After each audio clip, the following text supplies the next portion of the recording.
klik like, subscribe, dan nyalakan loncengnya. Handphone ini namanya silah, SIM card itu itisol, sinyal itu wisol. Nah, ketika sampai kepada tujuan yang kita telepon, itu namanya usul. Sila, itisol, wisol, usul. Semua ibadah begitu. Sila, itisol, wisol, usul. Itu ketika kita ada robito, ya, dengan guru, kita sudah berbaiat dengan guru. Ibaratnya qabil tuh, berbaiat dengan guru-guru kita, para mursyid, saya foto dan lain sebagainya. Kemudian ada rabitohnya, belum cukup, harus ada masyhad, kekuatan di hati kita bahwa dia adalah orang baik di sisi Allah. Kita ta'zim, kita beradab dengannya, maka kamu bisa sampai kepadanya, kamu bisa sampai kepada Allah dengan cepat. Bahkan kamu bisa gunakan untuk media ruqyah. Ini robito ini dari berbagai sisi bisa kamu fungsikan. Makanya di sini kami kembangkan dan kami buat terobosan di dalam memahamkan kepada umat tentang robito, dan kita buktikan faktanya secara nyata, bukan cuma teori tapi fakta. Tapi fakta orang-orang dulu begini, mereka saling berkomunikasi. Dulu nggak ada video call, dulu tidak ada handphone canggih seperti ini, Android, tapi mereka nyambung, sambung menyambung. Infonya lebih cepat daripada ngirim voice ataupun WhatsApp. Para wali terdahulu, ya. Dan ini panjenengan mungkin banyak yang paham tentang masalah robito saya dengan Fatihah, robito saya dengan ayat kursi, robito saya dengan sholawat di video-video baik di YouTube ataupun di streaming. Ini sebenarnya bukti bahwa kita bisa menyambungkan robito seseorang. Bahkan ada di antara mereka setelah qabil itu, ketika saya arahkan, ketika kami untuk arahkan, bimbing, betul-betul merasakan guru kamu yang kamu anggap dia orang soleh selama kamu hidup, dan betul-betul membimbing kamu, bayangkan di hati kamu. Ketika dibayangkan dan kita sambungkan dengan Fatihah, subhanallah, gemetar tubuhnya karena menyaksikan guru-gurunya itu hadir di situ. Bukan gurunya berarti hadir di situ, jenengan video call dari sini. Teman panjenengan itu di Jakarta, hei, gimana kabarnya? Wah, tambah jaya ya. Wah, sudah poligami belum, ini misalnya.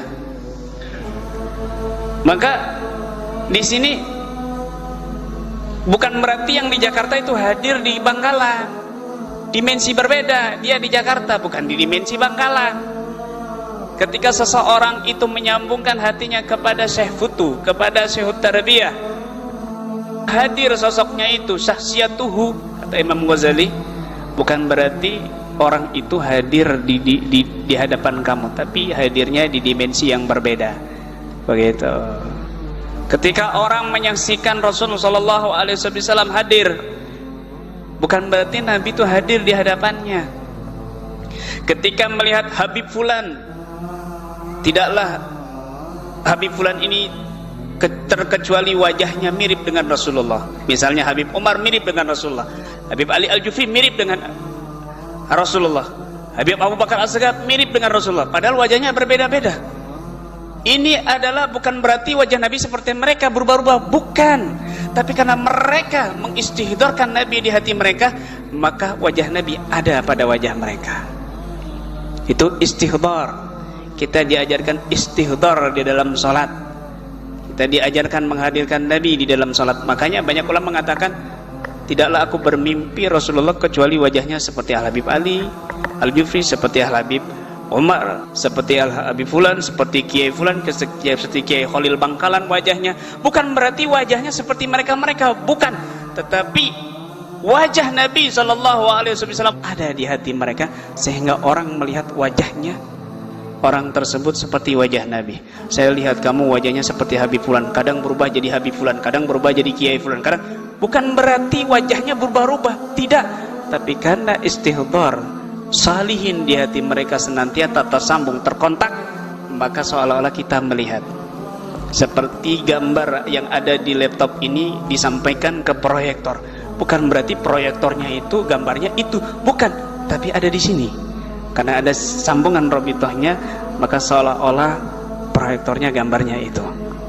Kalau dicabut proyektornya nggak ada. Ketika kamu mencabut para orang-orang soleh di hati kamu, lepas kamu dari zahir dan batin. Ini berbahaya.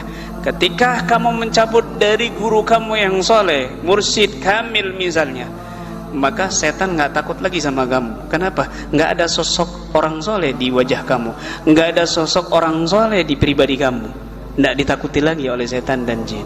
Tapi ketika kamu mengistihdorkan guru-guru kamu yang soleh, mursyid-mursyid kamu yang kamil misalnya, maka mereka takut bukan karena kamu, tapi karena guru-guru kamu yang soleh.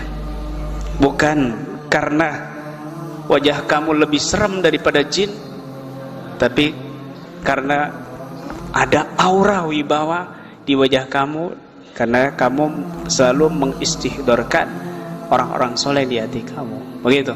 Makanya guru-guru kita tuh mengajarkan ketika ziarah itu, Allahumma inna nastahdir ruhaniyat tahira sahib hadal maqam fi hadal majlis.